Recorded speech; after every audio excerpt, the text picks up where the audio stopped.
Sutra 22. The womb of karmas, of actions and reactions, has its root in the obstacles, and the karmas bring experiences in the present or future births. Death is a ceremony in which a person takes off one pair of clothes, and from the ego's perspective, death is a stopping point because it's the end of the ego. But from the soul's point of view, you get a new set of garments. In the same way, there's no need for business clothes once you've entered into retirement. This massive shift is like a change of timelines. Sometimes our ego will resist this change, but our soul knows that deep down there is something new we're meant to find. The ego sees death as suffering, while the soul knows death as an awakening to a new world. All the weight of our old life must be released, while all of our impacts remain preserved. We enter into a new perception, and so death is a great ceremony. That's why we must keep in mind that life and death are a divine comedy, said Mr. Kismet. More and more souls came to find this mystical train, and this community had a growing sense of heart. Some of us had stories of great success, while others had come to find the train because our lives had fallen apart. Some of us had great emotional intelligence. Others were quick to provide mental intellect with insightful remarks. But all of us had one thing in common. We were aboard this train because we were learning to obey the spirit of our heart. "Forgiveness is overrated," yelled out a comic aboard the train. This caught my attention because I figured forgiveness was our plan. We must live with an open heart and forgive. But what was wrong with this man? And so the comic continued. Mercy is where it's at. And mercy comes from me recognizing that me and you are actually the same thing. And when you can experience that deep down, then you can actually forgive, because you recognize it's your own dream, and you're just kind of here so I can learn who I am. And if I want to learn that God loves me, I have to practice by loving you. It's not just about being a good person. I give you the forgiveness that I want. I want salvation, so I give it to you, said the comic. Not quite, said Windhorse. The comic was another similar soul. He was like me, because neither of us truly conquered life and death. So mercy is where it's at. And as soon as the humans recognize we're all similar souls, you believe that mercy just appears? Then all we have to do is recognize our sameness, and then all the world's wickedness and suffering disappears? But what about healing? What about repairing the pain that has been done? Wishful thinking, since these are the impressions from the past where all our lives begun. We are all responsible for the wars and terrors. Do not look to God for mercy when the problems of this world were created by man. Go on and seek the source in all beings. But karma is still ingrained upon the land. Patterns build up over the ages of human behavior, yet there is a root to where it all began. The truth is that we are the same. Mercy does not come because we beg, but rather death provides mercy for those who have created and nurtured a divine link.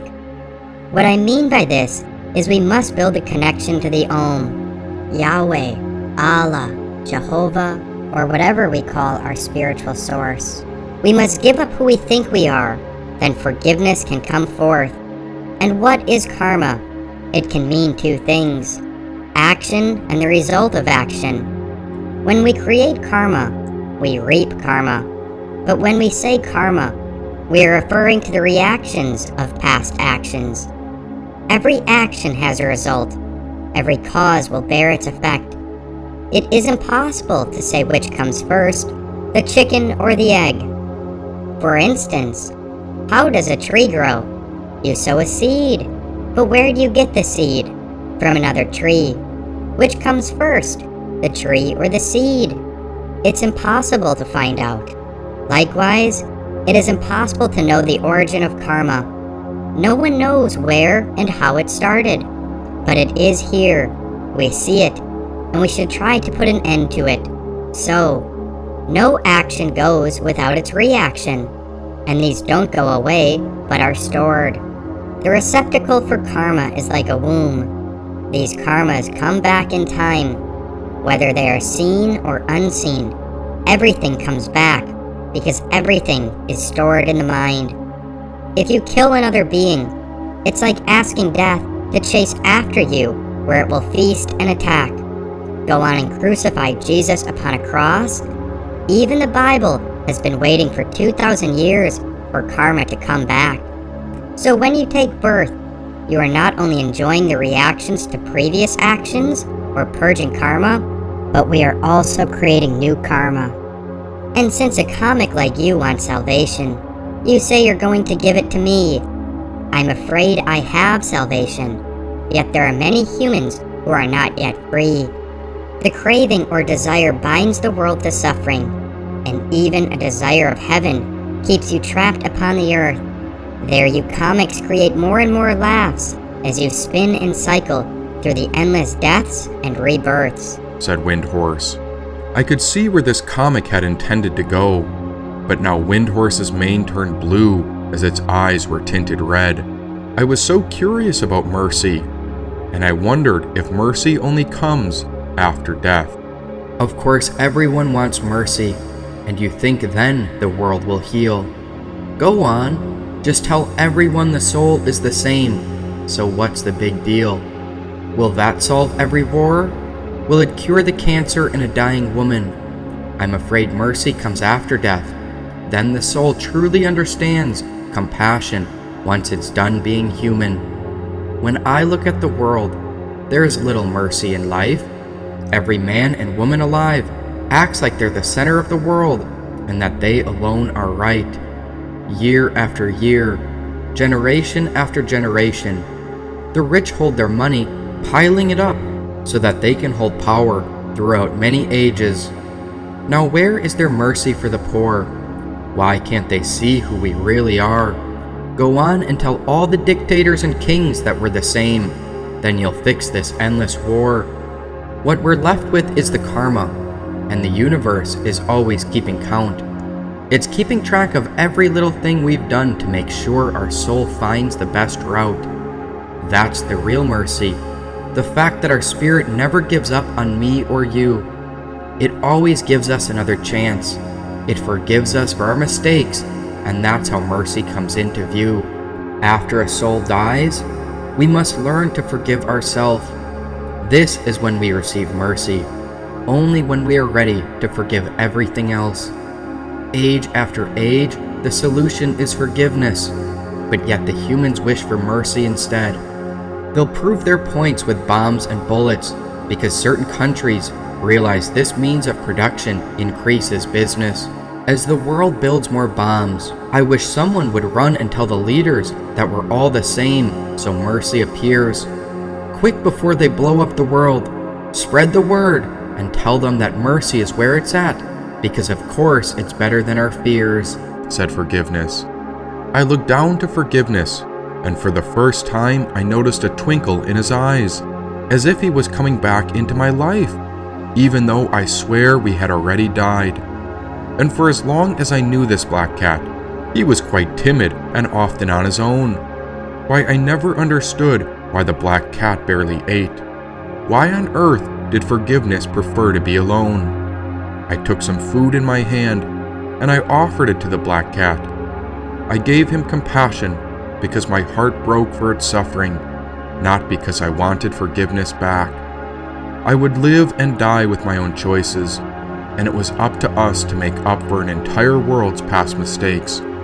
I gave Forgiveness food to eat, not due to my craving for salvation, but because of the way that all hearts break. Only after I fed Forgiveness from my hand did he decide to eat, and so I believe we must heal the pain we have caused in the world, and only then the cycles of suffering will no longer repeat. This healing comes with a compassionate realization. Mercy does not beat us there. Rather, it meets us in the middle, and so it is through forgiveness that mercy appears. I walked over to the comic after I fed forgiveness. After all, I myself had made plenty of mistakes, and so this was difficult to do, but we must try to heal whatever is tied to our own karmic fate. And so I told the comic, "I'm sorry if I ever hurt you. It's not what I intended to do. In fact, I wish I could open my heart to the whole world so that we could heal everything that the world has been through." Now forgiveness seemed to change, and he stayed by my side. Then I offered forgiveness to the comic and to the whole world, and now both the comic and the black cat had the same sparkle in their eyes. Oh, maybe the comic was right, but he said it differently than you or me. Was Windhorse an extension of my own thoughts and emotions?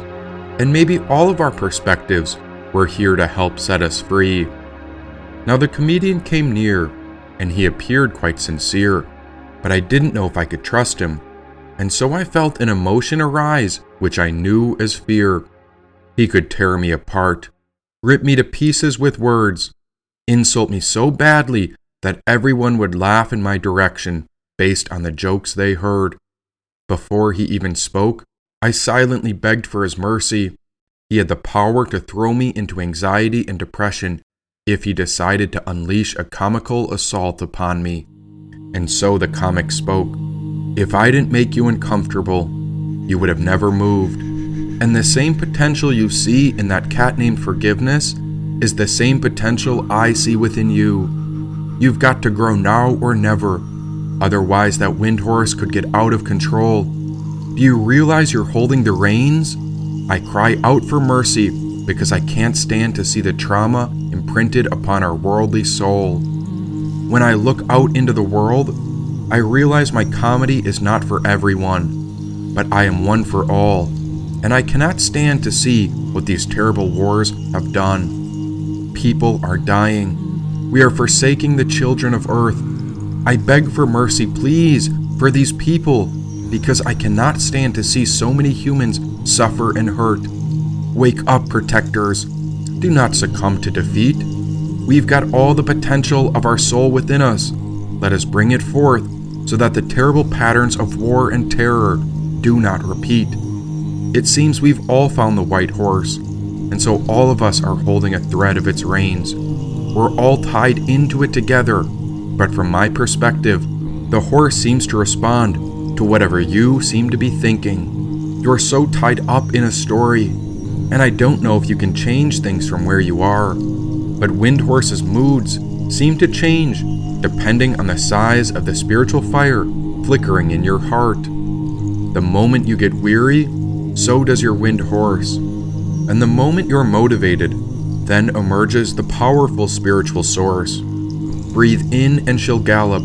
Breathe out and she'll carry you after death. Breathe in and we're alive. Don't you see that Windhorse rides within our precious breath? Align with our spirit. Call forth our greatest potential. I call for mercy first, but that does not mean forgiveness isn't essential. And if I didn't claim that forgiveness was overrated, then maybe I wouldn't have gotten your attention. You could have been so lost in the story that you'd never learn the real purpose of the spiritual lessons. If we don't get our potential to bloom, then the world may be doomed. Because when I look to the earth, I am well aware that a terrible war looms, said the comedian. This was not funny. It was no joke. And now I realized many comedians concealed precious wisdom whenever they spoke. These jokes were not hiding anything, but rather they were treasure revealers, healers by bringing community together through the means of infectious laughter. The war he spoke of was real, and it was so terrible that it was something everyone could see, a culmination of tension, while both sides struggled to agree to peace. I became somber, and so did Windhorse, and now I seem to realize that we were really tied together. I don't know how to explain it, but Windhorse and my soul seemed to be tethered. And so the comic spoke. Bring forth our soul's great potential, then let's see how your horse runs. We're all in this together. and all of us are one. Now a few more comedians came closer, and I hadn't realized it, but they too were aboard this train. Although we lived in different bodies, it was true, our souls were all the same. I realize we have great potential, but this isn't up to just me. Windhorse is pulling us through extreme terrain, and she's starting to make my mind go mad to certain degrees. Now another comedian spoke.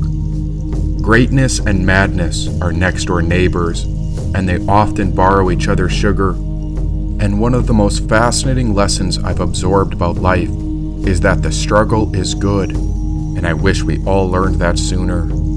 You've got to live your life like you're the hero of your own movie, like there's a documentary crew following you. Then you'll start analyzing your own story. What would it take so that someday the children of life look back upon your life and are inspired to find that kind of glory?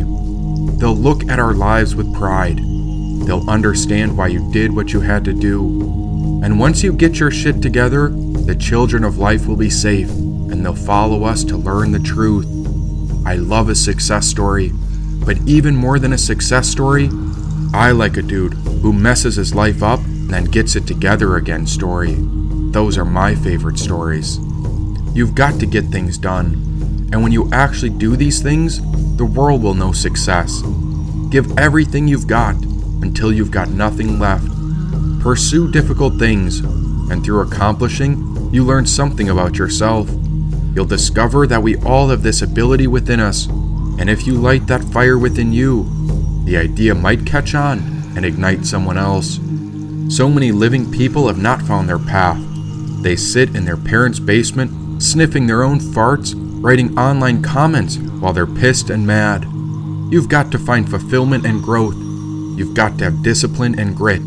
It takes courage and determination to overcome your fears, and it's worth every type of risk. Because behind that risk is the opportunity you've been waiting for, and if opportunity doesn't knock, then break down the fucking door, said the comic. How can we find our potential and discover the real opportunities? Most people live lives of quiet desperation, and I've been that guy, said the second comic. And how did we end up so stuck? Bills and commitment. You've probably got a car, an apartment, a wife, a kid, or a mortgage. You've got your this and your that.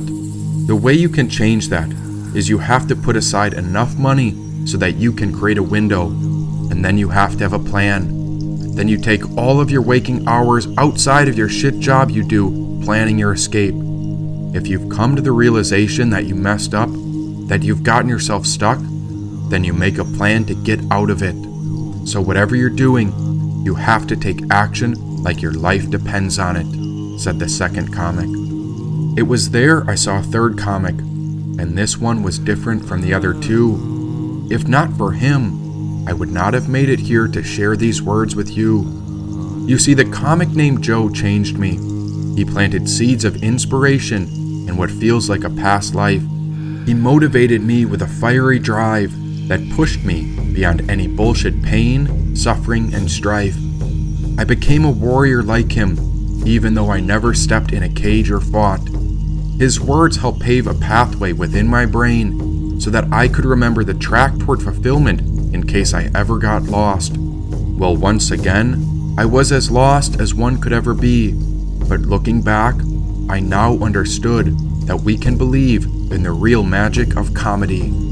Again, I looked to the third comic, who held the die of an Old English apparatus for striking coins by hand with a hammer called the Trussell. He was not quite a warrior like the comic named Joe, but rather his heart was bigger than any warrior's muscles. While Joe planted seeds of inspiration in my mind, it was up to me to do the work and allow these seeds to grow. Both him and I discovered how the individual has to do this work. We've all got to have discipline and grit if we really want to find out what there is to know. But the man with the Trussell, he revealed a secret book from his cloak, and upon the cover there was a three-eyed man set ablaze on the back of a tiger, and so the title read, Crazy Wisdom. I saw a flash. Now the memory pulled me off the train track. I was brought back to a time when I had lost my mind around 2020, and I was trapped in a tiger's den when she moved in with me and pounced upon my back. Enchanted and terrified by the tiger, it seemed she would not let me escape, but the tiger would whisper riddles day and night about life's upcoming fate. It drove me mad. Why, I began piling whatever I heard into stories to see what it all could mean. Was I actually alive back then? Or was this all a wild dream? The tales the tiger spoke of were twisted and dark. I never wanted my life to go this way, and if I wrote the wrong things down, the tiger would claw and attack me. Then my life would fall apart, and it became clear that the tiger knew what she wanted me to say. Back then, I was a dead man walking, just a person lost in his apartment beside a house cat. Was that tiger real or invisible? But then why did I feel giant claw marks in my back? As soon as the tiger attacked, my life would fall apart. Everything would collapse around me, and my life would break, shatter, or people would leave me, and so I began to lose heart. That tiger had fierce control, but I was still aware that there was someone watching through my soul. We were housed in one body together, but I could not understand this tiger's main goal. I kept writing, and sometimes I would go forth with speed. The pressure got so intense that I often forgot what I wrote, and I'd drink and smoke and even masturbate or watch pornography.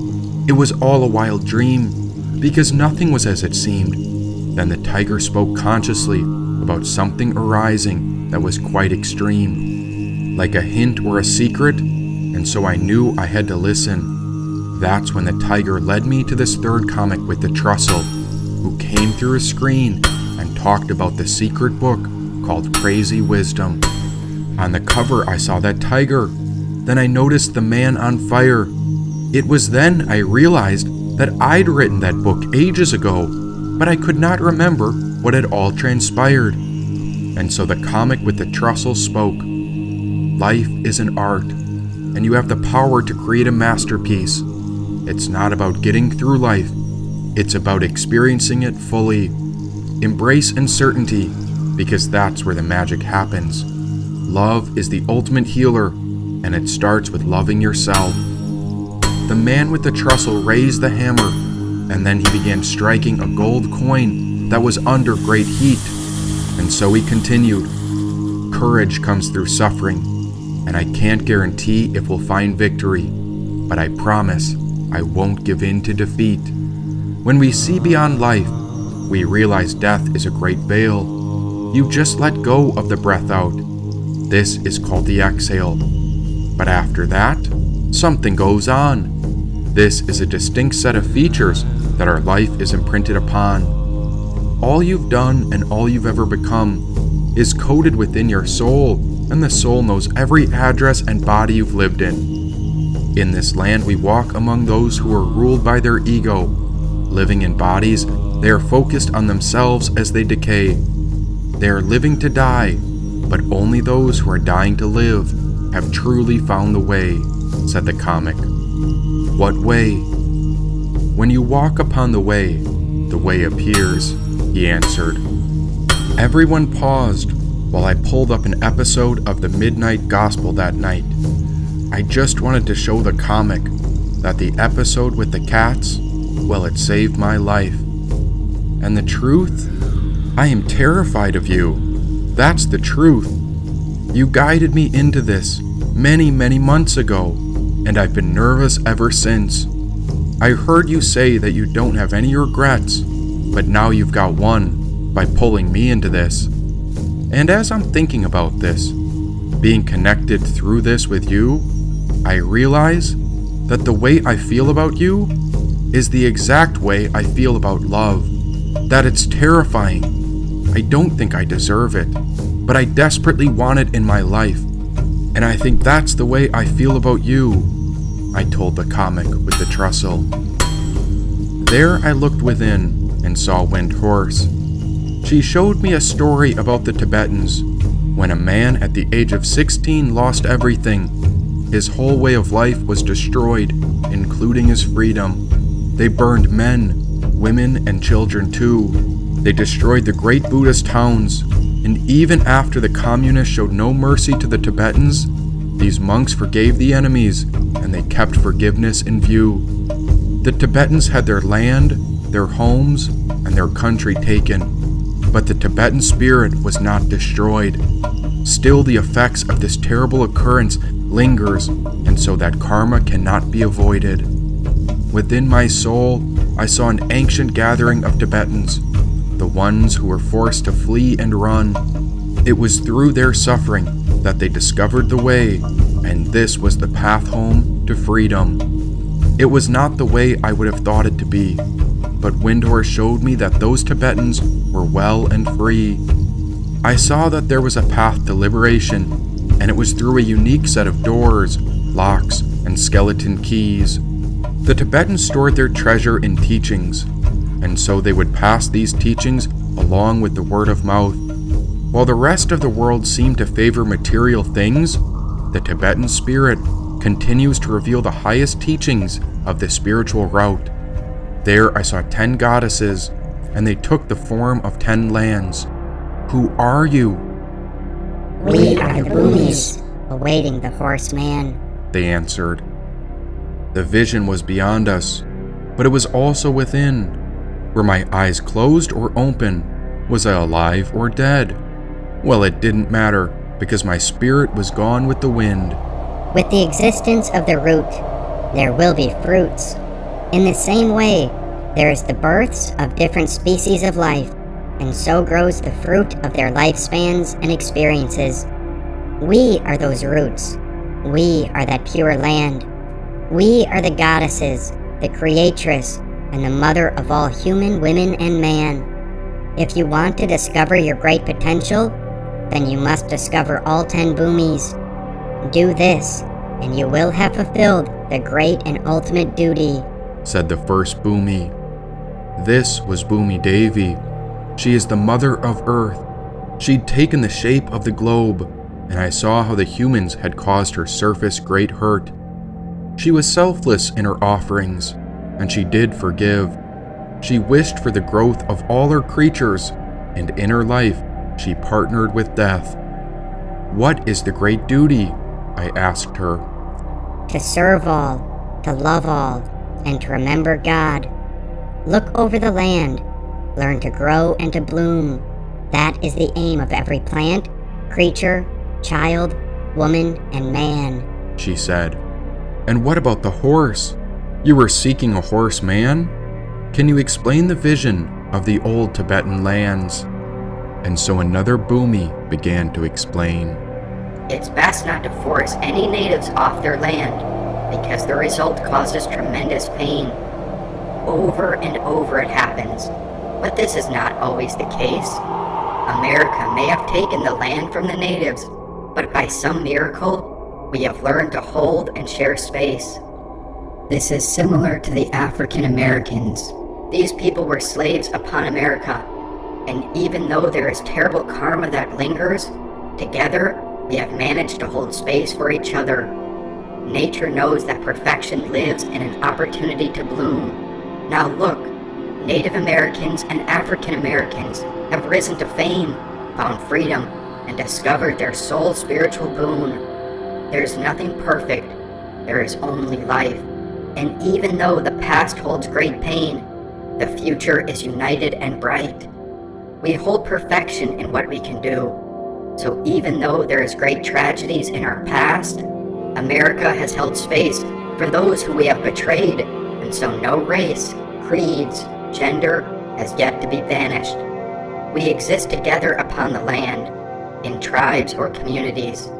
The people of America are not perfect by any means, but we have not excluded any creed, race, people, background, or ethnicity. We simply cannot force natives off their land. All of us must hold space for all natives and even help them flourish. Otherwise, if you destroy a nation, kill a tribe of people, or bring forth a genocide, then in time, the law of karma will make your nation also perish. You will not last. Just look back at the past. No one lives forever, and these days, the old karma is coming forth very fast. Faster than ever. In fact, here comes a new tribe upon the earth. Look there. The spiritual army takes birth. The wind was upon us, and no one knew it by name. It was invisible in nature, and when it comes to balance the scales of justice, it holds the power to redeem, destroy, and reclaim. Now the wind began to roar, and an eagle went off to soar. The wind was upset with how few humans understood the patterns of nature as humanity trampled upon its own kind who was desolate and poor. You shouldn't force natives off their land. You have to exist with them. And if a country banishes natives, then you must deal with my wind. To conquer your own kind, fellow humans of the earth, scattering violent bombs into cities, let us remember the land belongs to no one, but still we decide how many humans are hurt. No one owns the land. In time we will die and will go back to the dirt. Then we will learn how we were being used, and so even you will bow and humble yourself to the great Mother of Earth. There in this vision, I walked in the valley of death, and there came a community of seekers on each side. With Windhorse waiting, soon it would be time to ride. In the vision where I saw the 10 Bhumis, or the 10 lands to walk upon, I decided I would give everything I had to make it to the end and find the rising dawn. But about that tiger, I felt trapped before, but now I don't see or feel her claws in my back anymore. She transformed into a horse. Think of it like jumping timelines. She's been teaching your soul how to level up, and by some miracle, you followed the signs. Book by book, you documented this jump through a set of stories. She was using you to teach others by creating an epic set of allegories, be it a deer or a tiger, maybe a snake or a horse. Every time you jump timelines, you leap upon a new species and bring its spirit with you so that the spiritual essence may continue to grow and take birth. You need not get a human body. If your thoughts are animalistic, the karmas may call forth an animal's body. If someone is always cunning in this life, their reactions will bring forth more cunning actions, which might be better expressed through a fox. Or a person who wants to eat excessively might take a pig's body, so he or she can enjoy that more. But don't think that contradicts the theory of evolution. The individual soul continues to evolve. Even though the individual may get various bodies, which are evolved to a greater or lesser degree, and which experiences things through these different forms, he or she continues to progress. Remember that the body is not the experiencer. Life is experienced in the soul by the mind through the body. This form is only a vehicle or instrument that we embody, said Mr. Kismet. So that tiger that once was, still is, and so through life and death, the essence it embodies transforms as our soul lives? It is the power of the mind that experiences and enjoys everything, not the organs or body. Even in the animal's body, the mind experiences and undergoes things, and whenever we gain experiences, we progress. We purge and we eventually reach our destination, said Mr. Kismet. Then that tiger which was so fierce was merely guiding me ahead? I guess it needed to be forceful and sharp with my life. Otherwise, I could have been misguided by the ego living in my head. And as I grew, so did the nature of my intuition. The tiger transformed into a horse so that our spiritual soul could bloom through realization. In our life's journey toward realization, each body is a different vehicle. A dog on the road may have once been a saint who got in that body. A fox may have once been a penny-pinching, cunning business person. A scorpion might have been a big employer, always stinging his or her employees. So we can't say they are merely animals. Within each form lies a soul on its evolutionary path toward realization. The sutras are like keys for us that explain the span of each life, and so experiences of pleasure and pain are determined by karma, which in turn is the fruit of the obstacles mentioned before, said Mr. Kismet. And the goddess mentioned the fruits from the root. What did she mean? The karmas bear fruits of pleasure and pain caused by merit and demerit. So if you have done something with merit, you may experience pleasure and happiness. If you've done wrong, then you may feel suffering. A happy or unhappy life is your own creation. Nobody else is responsible. If you remember this, you won't find fault with anybody else. You are your own best friend as well as your worst enemy, said Mr. Kismet. Can you explain how we can control this so we live our best life? To one of discrimination, everything is painful indeed. Due to its consequences, the anxiety and fear over losing what is gained, the resulting impressions left in the mind to create renewed cravings and constant conflict among the three gunas which control the mind, said Mr. Kismet. Say again? Being the nature of pain, resulting from changes, anxiety, memory, potential, and by reason of the opposition of the modifications of the mind. To the discriminating, all is nothing but pain, said Mr. Kismet. One more time? The discriminating person knows that attachment to worldly objects leads to fear, anxiety, reinforcement of some scars or impressions in the mind, and constant change, which are the gunas, or nature, said Mr. Kismet. So what does that mean? Through attachment to the pleasure of possession of objects, wealth, and relationships, suffering is inevitable because change is the nature of all things. The changefulness of things becomes a factor contributing to pain. A wise yogi sees this. The presence of impressions in the mind and change become a source of unhappiness. One doesn't forget the pleasures of life. Old memories remain and cause sadness because we cling to that previous pleasure. We want to relive that feeling. It's the very nature of the three gunas. While sattva is pleasant, rajas is painful, and tamas is dulling. These keep on changing, and these things make the wise man or woman understand the nature of the external world. The yogi should remain wise and maintain a distance. He and she does not want to suffer in the end, and so they should see this. The idea here is that in this world, all experiences that come forth from the outside world, through nature or material things, are ultimately painful. Nothing material can give us everlasting happiness. Things and money may give temporary pleasure, but we must let go of them, and so that is pain in the end. Even the enjoyment of our present pleasure is usually painful because we fear its loss. Imagine you have a high position, appreciated by hundreds, thousands, or millions of people. Everybody says you're a great person. Gradually, you learn to love that position. Oh, isn't it nice to be admired by everybody? To have hundreds of thousands or millions of followers? But a fear might come in. Suppose you lose this position. What happens if your followers leave you? What will happen to you then? Where is the pleasure in the position? Or perhaps you accumulate money. You can put it into the stock market. And if the stocks rise, you're ecstatic. What if the next day they sink? Do you really enjoy the money?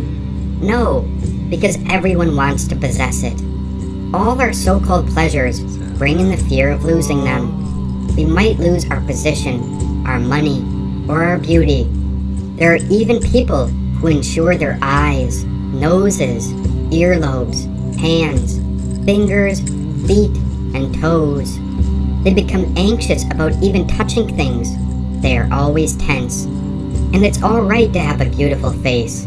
It's alright to have anything, as long as you don't let these things bring you anxiety and fear. If they come to you, Let them come. Enjoy their presence. But when they go, also enjoy their departure too. When they come alone. So allow them to go alone, without losing your mind along with the external object. Past pleasures are painful because renewed cravings arise from the impressions they leave in the mind. In reality, nothing is bad in this world. Everything is sacred, but the three gunas are forever tossing the mind. What you enjoy one minute, you hate the next. When you are in a good mood, your children may come and play with you. But when you are hungover or in a terrible mood, you say, "Get out, don't disturb me." Real pleasure comes from detaching ourselves completely from the entire world, in standing aloof, making use of the world as a master of it. Only in that can we have pride. I am not saying that because everything contains pain, we should run from it. That does not work. Wherever we go, the world follows. If you don't understand the world and attempt to run away, you can never succeed, said Mr. Kismet. Oh, I have tried to run, and I found that I must face what I was running from. And in that process of facing what we fear, or what hurts, a great transformation comes. Each person may have his or her own problems, so we learn to adapt. A known devil is much better than an unknown one. Wherever we are, we have to learn to handle things properly. We can't always change environments, running here and there, but once we know how to handle one small pain, we can handle a larger pain point. This is the training for everyday life. If you can't face a sharp word from your mate, how can you face such words from a stranger? The world is a training place where we learn to use the world without getting attached. Instead of saying, to one of discrimination, everything is painful, it becomes, to one of discrimination, everything is pleasurable. A person with such an understanding has the magic wand to convert everything into happiness. Pleasure and pain are but outcomes of your approach. The same world can be a heaven or a hell. The way to being is with the feeling. If the world is painful, let me detach myself. Let me not become involved in it. Let me not approach the world with selfish motives. As Jesus has said, let us be in the world, but not of it. Once this is accomplished, you see with a different vision. You begin to use the world for a different purpose, and you experience happiness in each moment. Before you learn to swim, water seems to be a dreadful place. But once you learn to swim, you'll love the water. The world is like that. You have to learn to swim in this ocean of samsara, which is the changing world, to become a master, said Mr. Kismet.